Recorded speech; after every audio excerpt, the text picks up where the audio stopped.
La culpabilité est une chose étrange. Elle ne se manifeste pas toujours par une confession.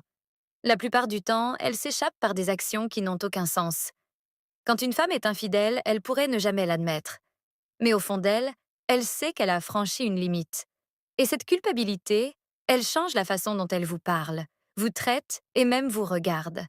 Si vous savez ce qu'il faut surveiller, vous pouvez voir les signes clairs comme le jour.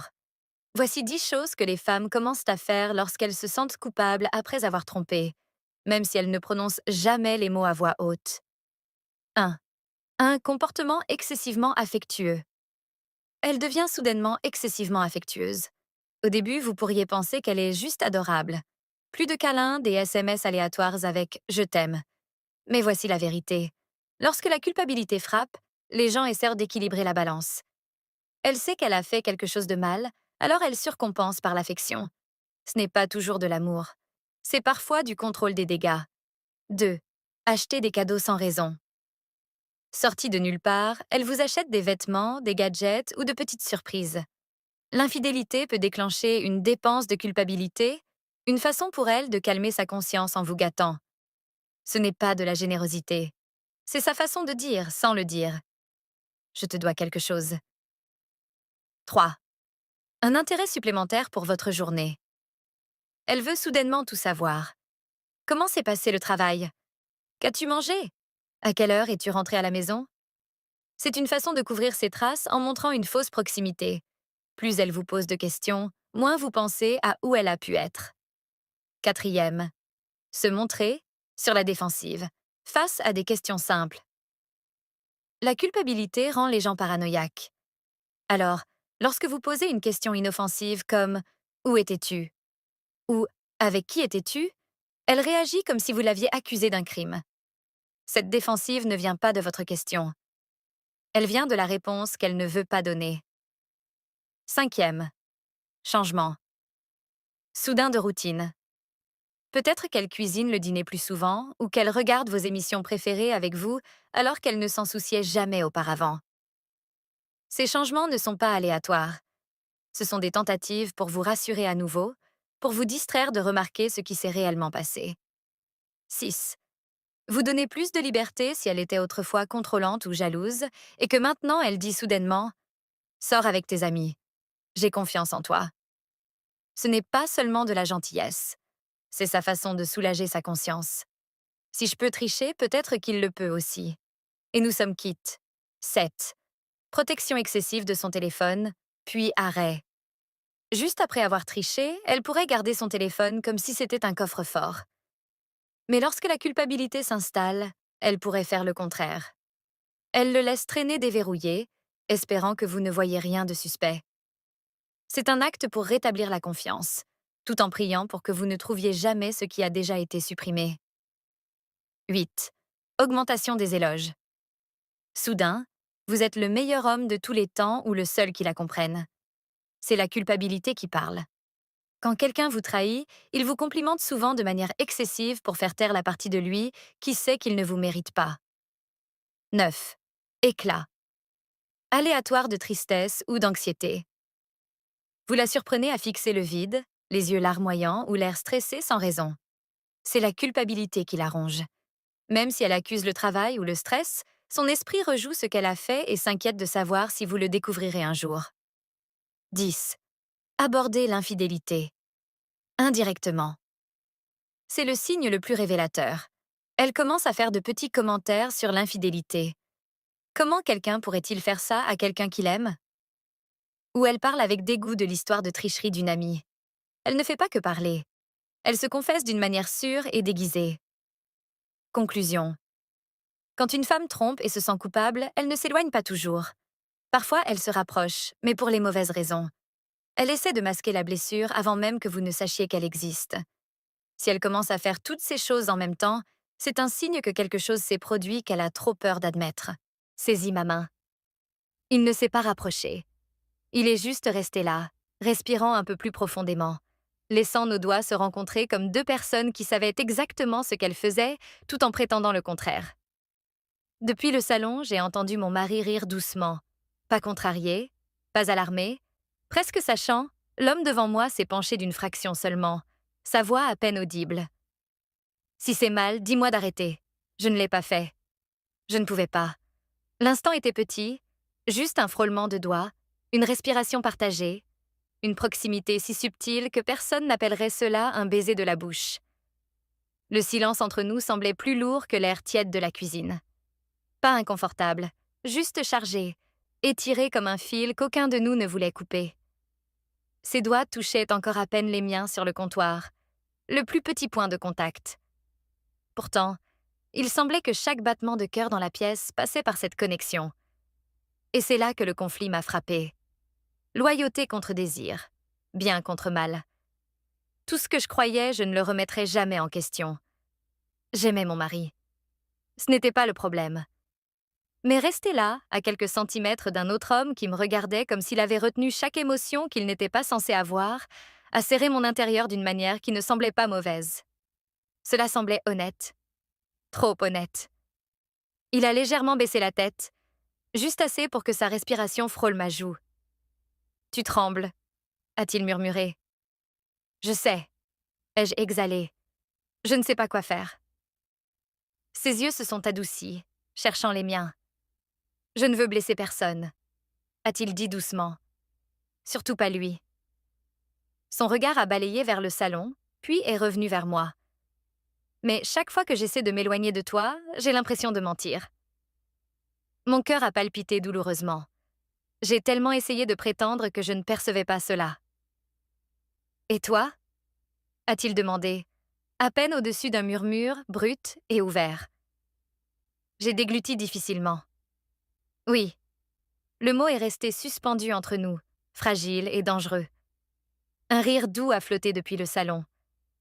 La voix de mon mari chaude et calme, comme s'il percevait exactement ce qui se passait, mais me donnait l'espace pour trouver ma propre vérité. Cela aurait dû me stabiliser, mais au lieu de cela, cela a rendu l'attraction vers cet homme encore plus forte. Il a levé sa main lentement, me donnant le temps de reculer. Je ne l'ai pas fait. Ses doigts ont effleuré une mèche de cheveux lâches derrière mon oreille. Prudent, doux, trop proche pour des amis. Trop délicat pour quelque chose d'insignifiant. « Dis-moi d'arrêter », a-t-il murmuré à nouveau. Mais les mots ne venaient pas. Non pas parce que je ne voulais pas, mais parce que tout en moi poussait en avant au lieu de s'éloigner. Son pouce a effleuré ma mâchoire et ma respiration s'est bloquée. Nous étions proches maintenant. Assez proches pour que je puisse sentir la chaleur de sa peau. Assez proches pour que mon corps se penche instinctivement vers lui, même si mon esprit criait pour le contrôle. Chaque partie de moi sait que c'est mal, ai-je murmuré. Alors pourquoi est-ce que ça semble si juste ? A-t-il murmuré, s'approchant juste d'un centimètre. Je n'ai pas répondu. Je ne pouvais pas parce que la vérité se tenait juste devant moi. Il s'est penché, pas assez pour franchir la ligne, mais assez pour qu'une autre respiration, une autre seconde, une autre minuscule décision change tout. Et puis un bruit du salon. Des pas. Nous avons figé. Nos parties de la bouche à un battement de cœur l'une de l'autre. Les pas se sont arrêtés près de l'embrasure de la porte, mais ne sont pas entrés. Une brève pause, un doux bruissement, puis le silence à nouveau. Celui qui était là a fait demi-tour, nous laissant seuls, plus seuls qu'avant. J'ai exhalé de manière tremblante, réalisant seulement à quel point nous étions encore proches. Son front a presque frôlé le mien, nos respirations se mêlant dans le petit espace qui nous empêchait de franchir la ligne. Aucun de nous n'a bougé. Aucun de nous n'a osé. Il a laissé échapper un petit rire nerveux, le genre que fait quelqu'un dont la maîtrise de soi ne tient qu'à un fil. « Ton cœur », a-t-il murmuré. Je peux l'entendre. Mon corps entier semble bruyant, ai-je murmuré. Nous avons tous deux reculé au même moment, mais seulement d'1 centimètre. Pas assez pour rompre la tension, juste assez pour prétendre que nous essayions. Il a passé une main dans ses cheveux, faisant les 100 pas une fois avant de s'appuyer à nouveau contre le comptoir. « C'est insensé », a-t-il dit, souriant d'une manière qui n'était pas enjouée, juste dépassée. « Je ne devrais pas me tenir si près de toi. C'est toi qui t'es rapproché, » ai-je dit doucement. Il m'a regardé, vraiment regardé, et son sourire s'est estompé en quelque chose de plus profond. « Non », a-t-il dit, « c'est toi. Ma respiration s'est bloquée, parce qu'il avait raison. Quelque part entre la résistance et le désir, j'avais dérivé vers lui sans même le remarquer. Mon corps savait exactement ce qu'il voulait bien avant que mon esprit ne m'autorise à l'admettre. Je me suis retrouvée à rire aussi. Un son silencieux et essoufflé qui remplissait la petite cuisine. Cela semble si faux, ai-je murmuré. Et d'une certaine manière, parfait, a-t-il terminé.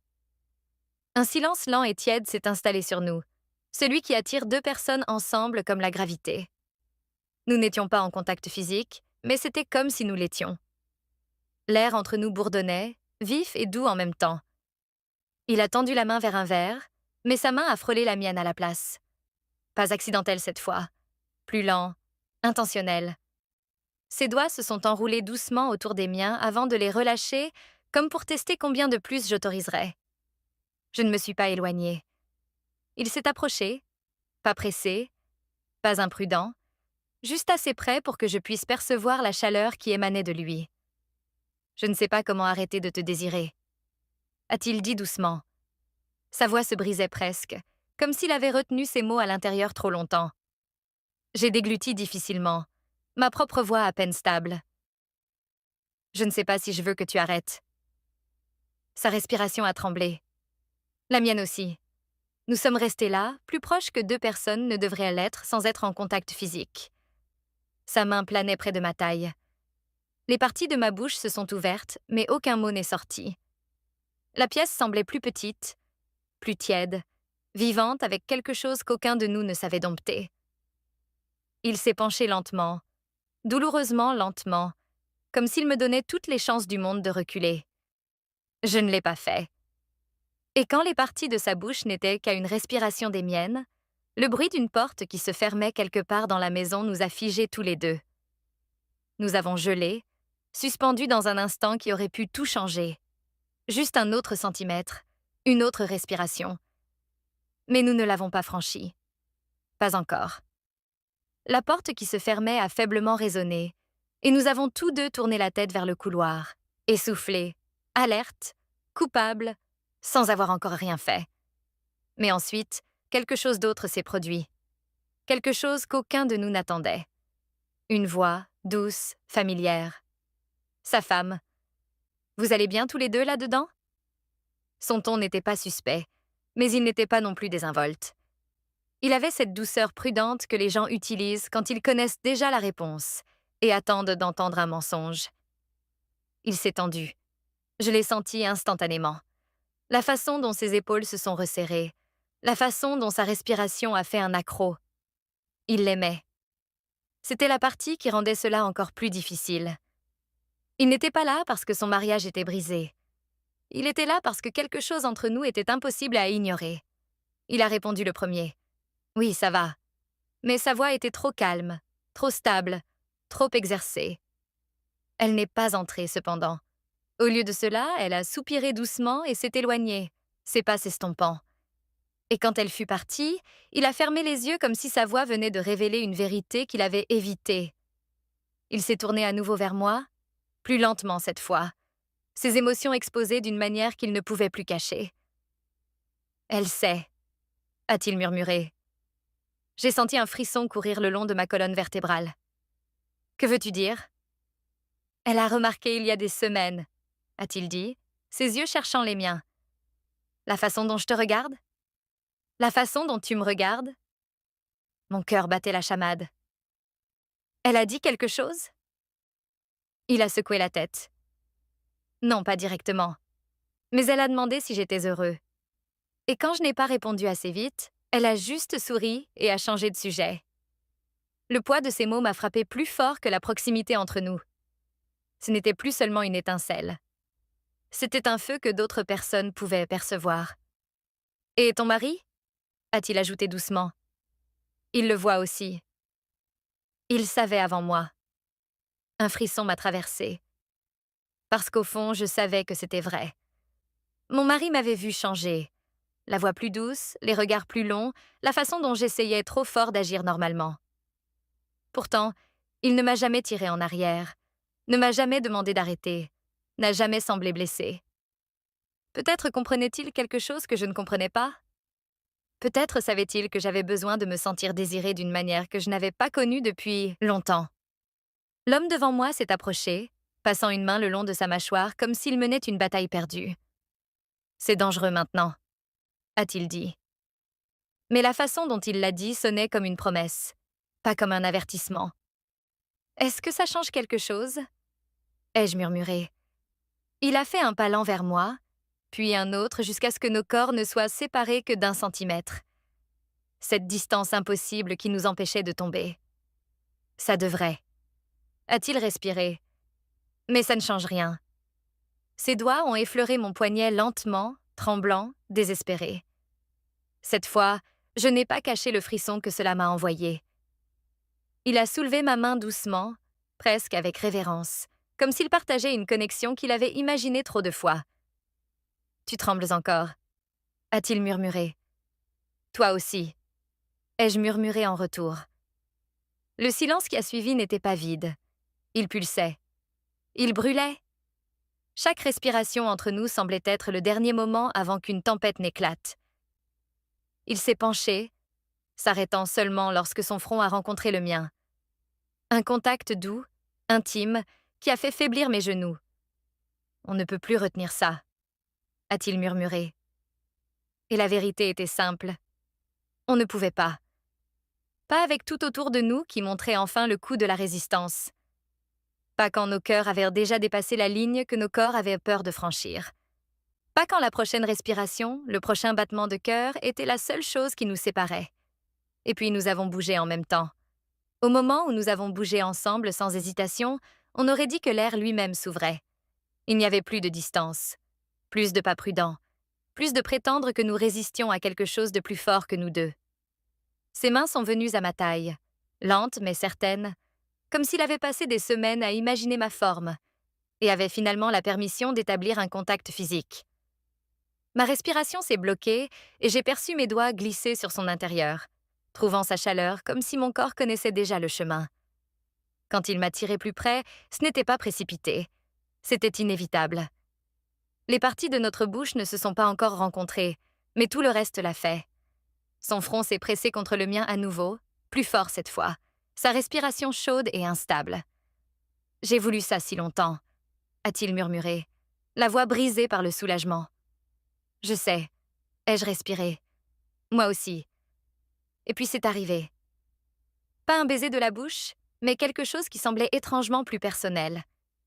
Il a enroulé ses bras autour de moi et m'a tenue entièrement, complètement comme un homme qui n'avait plus de moyens de cacher à quel point il était déjà tombé.